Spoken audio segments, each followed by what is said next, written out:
Hello and welcome to this particular module. And this module will be looking at the PRINCE2 processes. Now, for anyone who has been using PRINCE2 as part of your projects or even as part of learning and getting to know more about PRINCE2, we normally talk about 5 integrated elements. Now, these 5 integrated elements consist of the people, the project context, the practices, the principles, and the processes. Okay, now for this particular module, we want to simplify more or less the 7 processes that we have in PRINCE2. So my name is Kevin Kamanga, and I'll be taking you through this simplification process. So I hope it will be informative for you.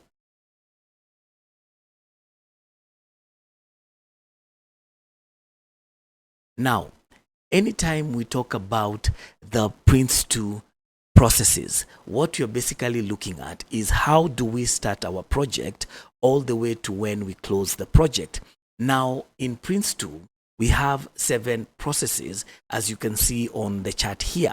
Now, to just debunk and simplify these processes, we start off with starting up a project. Now, for us to have starting up a project process, we normally get the mandate from the business. So the business or the corporate will be the ones who will give us what we normally call the project mandate. And the project mandate is basically what is it that we want to do, what change is this that we want to bring, and of course, what is our, what is it need for us that we want to make a change to either society, as a company, or basically just to ensure that we create a product that will be beneficial to the organization or basically our stakeholders. So the project mandate, which will come from the business or the other organization, basically now is the trigger for starting up a project process. Now, within starting up a project process,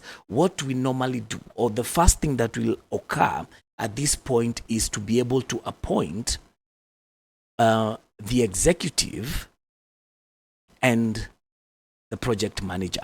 Okay, now the executive is the role that represents the business within the project. This is the role that will be looking at value for money to ensure that this project basically goes on in a viable and justifiable manner.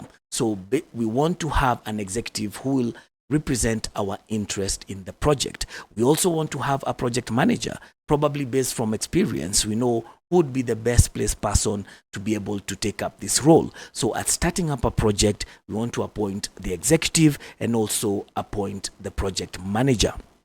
The next activity that happens here is we want to assess previous lessons. Remember this, that in any project, chances are that there's something that has been done before.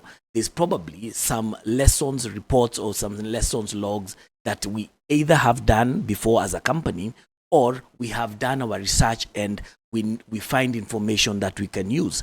Now, this is allowed in any project that you're going to do. Look at what has been done before, if any, right? Of course, if there's nothing, then you will probably be starting from scratch. But if something has been done before, maybe you can pick up some, lesson or two and tailor them to your project. Once this is done, the next thing you want to do is to appoint the project management team.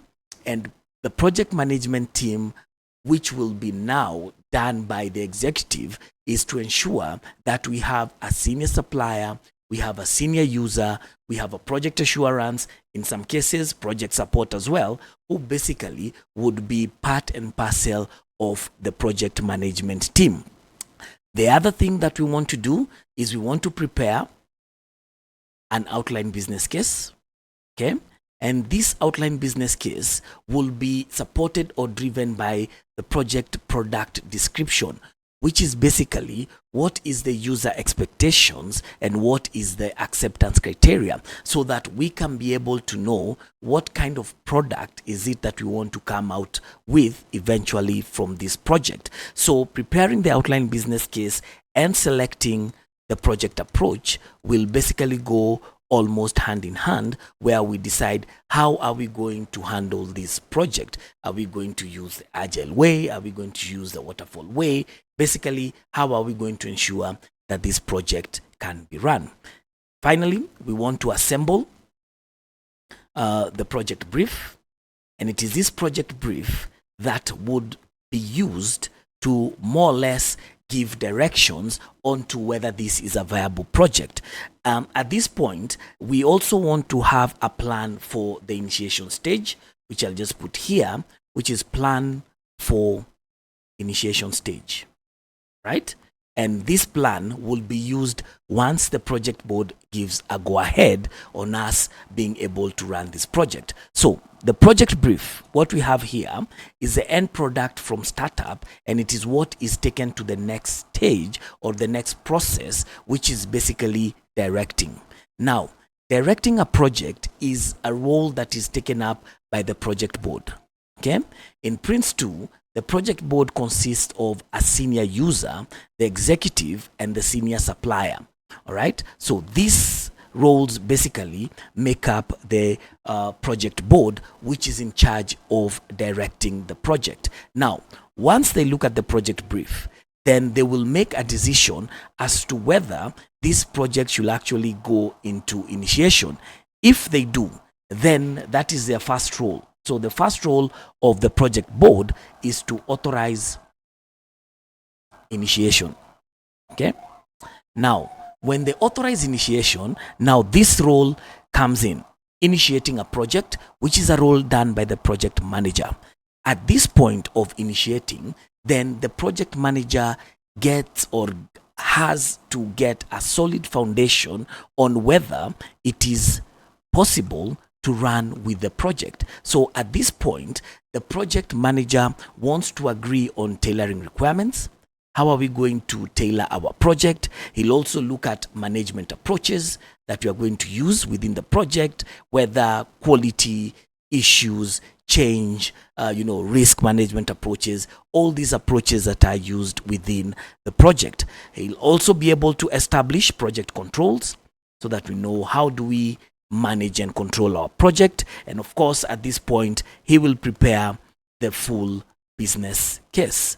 So remember, here we are talking about a full business case, while at startup, we are talking about an outline business case. So he prepares the full business case, and then finally, he will assemble what we call the PID, Project Initiation Documentation. It is this PID, or the Project Initiation Documentation, which is the final product, or rather the product that comes together, which is a constituent of all these aspects that we have looked at: the tailoring, the approaches, project control, the full business case, all put together so that ultimately he can be able, or she can be able, to request project authorization. Okay. Now, PID, we normally talk about it as a contract between the project manager and the project board. Why? Because it is what now will be looked at moving forward as the promise that we give, when we start this project all the way to when we close. Okay. So the PID, Project Initiation Documentation, is the product that comes out of the initiating a project process. So this goes back again, going back to the board. And as you get to the board, we have what you can see here as MSB, number 4, which goes across. Now, one of the principles of PRINCE2 is to manage by stages. So for as long as we have the stages, we'll always have managing stage boundary, what we call MSB, managing stage boundary. And it is at managing stage boundary where we want to be able to have a plan for the next stage. We also want to have, updating our project plan. Okay, so we update the project plan. We'll want to update the business case. And also we want to evaluate the stage. And at this point, we want to have either a lessons report or an end stage report so that we can request for the next stage. Okay, so remember this, that at each and every stage that we are going to have, as the project moves, right? If it's broken down into stages, at as you get to the end of each and every stage, you want to do MSB. Basically, you're looking at, have we done what we said we will do? Have we done what we said we will do? And at the same time, do we have a plan for the next stage? So for as much as we have stages within our project, then at the end and almost at the end of every stage, then we need to do managing stage boundary. Okay, now we go back to the project board. They look at our PID, and once the PID, if it makes sense that, you know, this is a viable project, then the project board will take up its second role or activity, which is basically to authorize the project. Okay, so they will now authorize the project. You know, they had initially authorized initiation. So now, since the PID looks like this is a viable project, it's a project that will make sense to us and also be beneficial to our stakeholders, then we want to authorize this project. So now this decision is made, and now this takes us to number 5, which is controlling. Now, controlling a stage is a role done by the project manager, and as part of controlling a stage, what the project manager wants to do is to authorize the work package, right? So he will authorize a work package, and this authorizing work package is basically what work needs to be done and what work is needed to be accomplished within the project. So he will authorize the work package, and this authority will go down to number 6, which is managing product delivery, which is a role done by the team manager. Okay, now as the PM authorizes the work package, and that is why you see the lines here, then the activity that the TM will do is to accept the work package, right? So accepting the work package means that the TM has looked at, or the team manager has looked at the work that has been authorized by the PM, and he has seen that this is a job I can do. But if he cannot, or if there's anything, then he can raise the issues, and that's the only thing that a PM can do at this, a TM can do at this point, is to raise an issue if he looks and sees that this is not doable. Now, if there are any constraints, any assumptions to be made, any risks that might come up, then the team manager can always raise an issue with the project manager. Okay. However, if he accepts the work package and the work is doable, then the TM will come up with a team plan. Okay, so that he'll know, how do I handle or run with this particular work package. Now, once the TM has the work package, what he'll do is to execute the work package, right? So he'll execute the work package, and executing means doing the job, right? It's basically that. If there are any constraints to be raised, any issues that might come up when he's executing, then he will always raise that issue with the TM. Then as part of controlling, right, the aim of controlling is to ensure that the stages remain within tolerances that have been given by the project board to the PM.